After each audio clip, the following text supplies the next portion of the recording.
professeur Aminata comme une chef d'entreprise.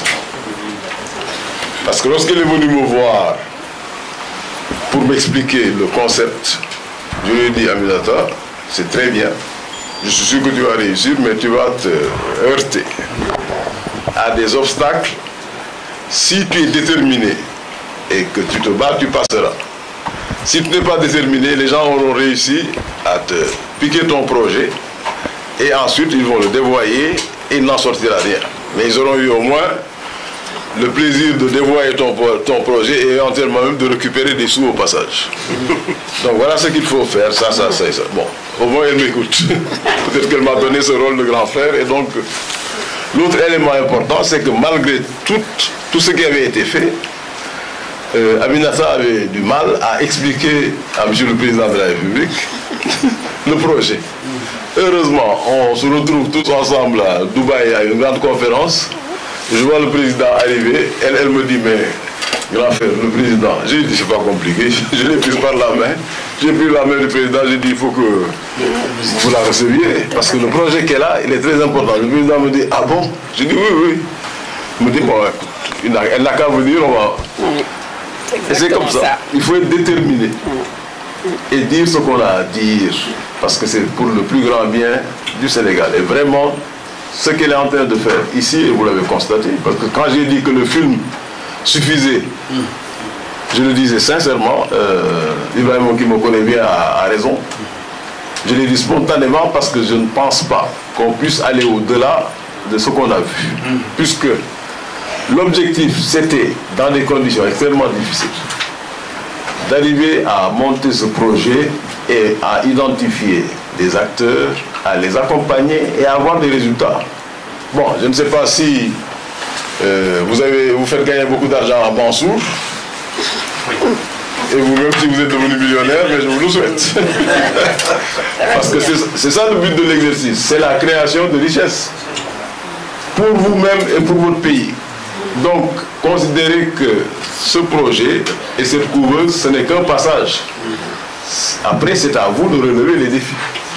Aminata, le professeur Aminata ne pourra rien faire d'autre avec ses équipes qui sont très dévouées que de vous indiquer la voie. Mais tout le reste, c'est votre travail au quotidien. Madame Diallo, moi, la convention, vous savez bien que j'y tenais particulièrement. Parce que j'estime que, quel que soit le niveau atteint par les formations que vous dispensez, et Dieu sait que vous avez su trouver un bon dosage entre des formations in situ, mais aussi des formations à distance, il faut que les chefs d'entreprise s'impliquent pour accompagner ces jeunes entrepreneurs.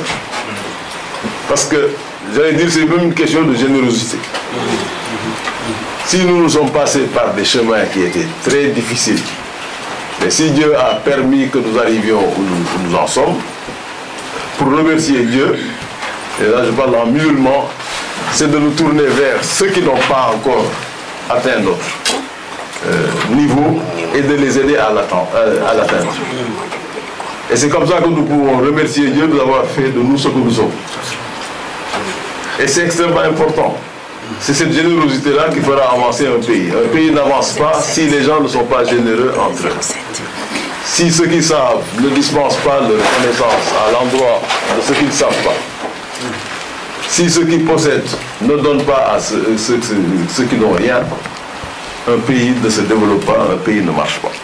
Donc c'est la générosité que je convoque ici pour dire que la signature de cette convention, pour moi, est une marque de générosité des années que nous avons passées. Nous, membres de la CNES, nous, chefs d'entreprise sénégalais, à nous battre au quotidien. Mais si nous pouvons éviter aux jeunes qui arrivent ces batailles et leur permettre d'aller plus loin que nous, nous devons le faire.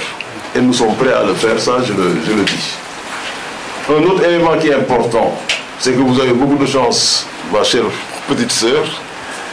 Non seulement vous allez signer avec nous, mais bon, ça c'était déjà acquis, et vous allez signer avec Pape Amadou, mais vous allez signer aussi avec un monsieur qui est très discret, c'est M. Dab Diop, qui est le directeur général du 3FPT, le fonds de financement de la formation technique et professionnelle. Si on ne mutualise pas tout ce que nous avons, on n'arrivera pas aussi aux résultats que nous recherchons. Derrière tout ce qui va être fait, quand ces jeunes entrepreneurs verront dans 1 an, 2 ans leur entreprise se développer, il y a d'autres voies qui leur seront proposées pour les intégrer dans des réseaux beaucoup plus importants, que ce soit ici ou à l'étranger. Et c'est à cela que servent, et je ne fais pas une publicité pour la CNES ni qui que ce soit, mais les organisations patronales servent à ça. À accompagner, à soutenir, mais aussi à ouvrir les horizons pour les membres. Donc ces jeunes-là, nous devons aussi leur ouvrir l'horizon. Et nous avons beaucoup travaillé avec l'État du Sénégal. Bon, je leur envoie souvent des pierres, mais vraiment, il y a beaucoup de choses qui ont été faites en direction de l'environnement des affaires, et ils doivent en profiter. Et donc c'est important que nous puissions aussi mutualiser. Déjà au niveau de la formation technique et professionnelle, mais ça je pense que je n'ai plus de problème.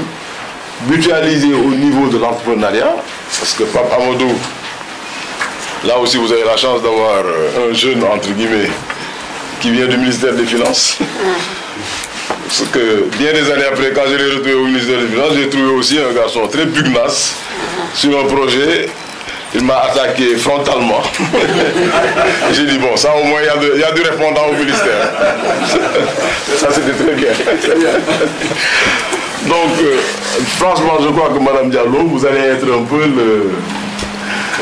comment dire, une sorte d'épicentre d'un mouvement qui peut s'amorcer en direction du développement de l'entrepreneuriat, de manière générale, mais surtout l'entrepreneuriat des jeunes. Parce que PSE Jeunes, c'est un projet. Il faut maintenant qu'on garantisse la pérennisation. Il faut qu'on garantisse que ceux qui passent par là ne restent qu'1 an et après sont à la tête d'entreprise. Et il faut que ce défi, on le relève. Il ne faut surtout pas que les entrepreneurs se retrouvent en situation tellement confortable qu'au bout d'1 an, si ces procès n'a pas marché, ils reviennent vous dire on a encore des moyens. Non, la loi de la nature punit aussi ceux qui ne travaillent pas. Cette sélection-là, il faut qu'elle soit une sélection naturelle qui se fasse sur la base des performances des uns et des autres. Les plus performants seront toujours récompensés. Ceux qui traînent les pieds, ils descendent du train. C'est la règle.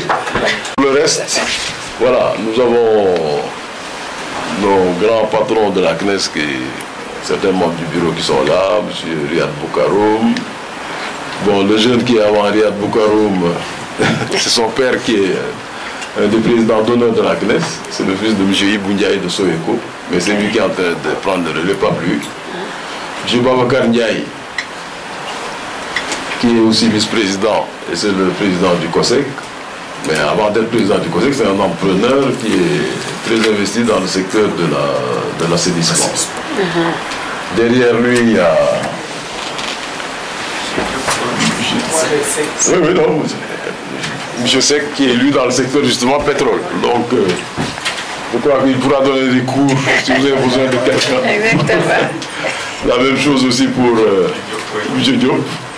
Ce sont des gens qui sont du secteur pétrole, gaz et distribution. Alors, quand vous parlez des organisations qui sont membres, nous avons une section très importante d'organisations qui ne sont pas des membres directs, mais ce que nous considérons comme des membres associés, qui sont souvent des structures du secteur informel, mais j'ai toujours tenu à ce que nous ayons non seulement un œil sur eux, mais des passerelles et qu'on les accompagne. Tout à fait. Et donc, M. Gaï est disons, le responsable au sein de l'équipe. Avec nous. Ah oui.